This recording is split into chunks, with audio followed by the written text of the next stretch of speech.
One of the will he, won't he transfer stories is drawing to a close as Crystal Palace's FA Cup final hero, Eberechi Eze, is in the process of concluding a move to Premier League title contenders Arsenal for £67.5 million. Now, it looked as though he was heading to the other side of North London after Spurs had agreed a deal for the England man earlier in the week. But after Kai Havertz was ruled out with an injury for an indefinite period, Mikel Arteta swooped in to hijack the move to the Tottenham Hotspur Stadium and claim the signing under their rivals' noses. So what does it mean for Spurs? And by losing out on Eze to Arsenal, have they accidentally helped their bitter rivals to take one step closer to the Premier League title? First of all, Cass, I mean, Thomas Frank yet again will be thinking, how has this happened again? We've gone for another player that we wanted. I'm thinking of Morgan Gibbs-White. Okay, slightly different circumstances, I know. But it hasn't panned out. It has not worked out once more. Frustrating times. No, and a number of people would question the timing of Tottenham not getting the deal done earlier and paying that extra bit of money. I don't think it's as cut and dry as that. I think that Arsenal have always been in the frame, but it was accelerated by Havertz's injury in the game at Old Trafford that they knew he was out for 4 months. And between Sunday and Wednesday, when it all came out, that Arsenal swooped and jumped ahead of Spurs in the queue. And I think you have to take it on the chin as a Tottenham fan. You know that you've still got 60-odd million to spend, that's for sure. They'll be looking at targets. And he's made a call that, he could have turned around and said, I want to go to Spurs.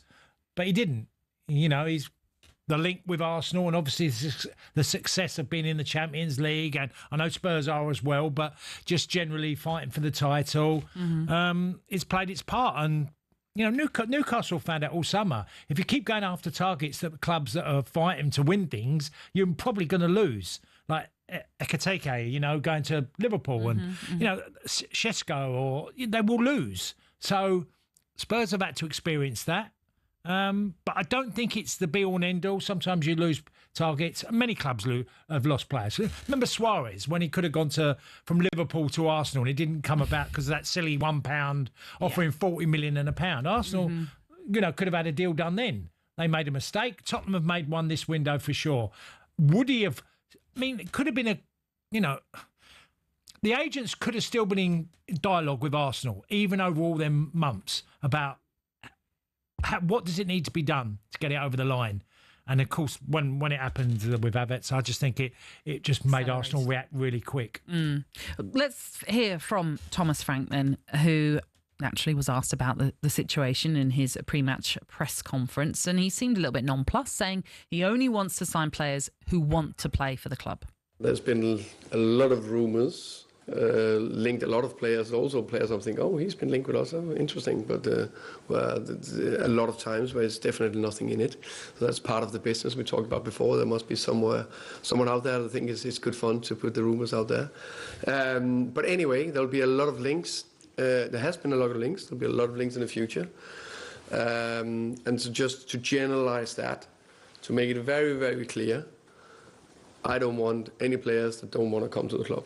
And don't want to come to the club and wear this fantastic badge, then we don't want them here. I think that's very clear.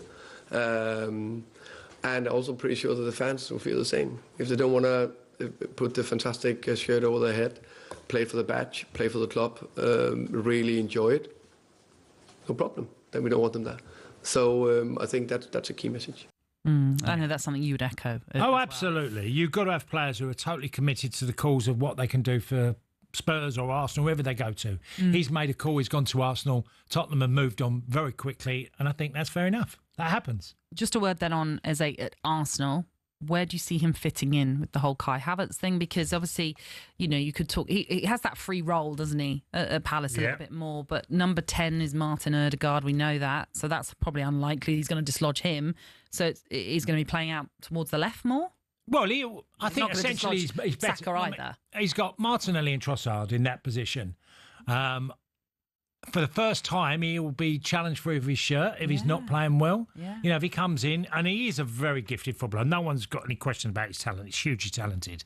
But there is something very different from being at Palace, where you can have an indifferent period and you'll still be in the team. At Arsenal, you won't. if he doesn't hit the ground running, and I don't see why not. He's a technical, his ability to see a pass and just glides through the game, and he's a really different player for Arsenal because they've gone for more directness with Martinelli. Certainly, Madueke you could put in there in that position as well. He can play on the left. That they want to go at fullbacks. He doesn't necessarily do that, but he comes inside and he's always that guy that can find a pass that can enable someone to convert. That's what he's good at, and that gives Arsenal a bit more armoury again. Arsenal got players in every position. We've talked about this before, Nat. Yeah. And literally 2 in every position and sometimes 3. Yeah. So I tell you what, I'm sure Arsenal fans... They're going full for it. Yeah, and once this deal is a done deal as such, it's all signed and sealed, I'm sure there will be a lot of excitement about Arsenal's season. Well, every paper, every interview now is saying they've got to win it. Well, because it does ramp up the pressure. It does ramp it up, certainly so. On AM, on DAB, via the talkSPORT app and on your smart speaker. talkSPORT.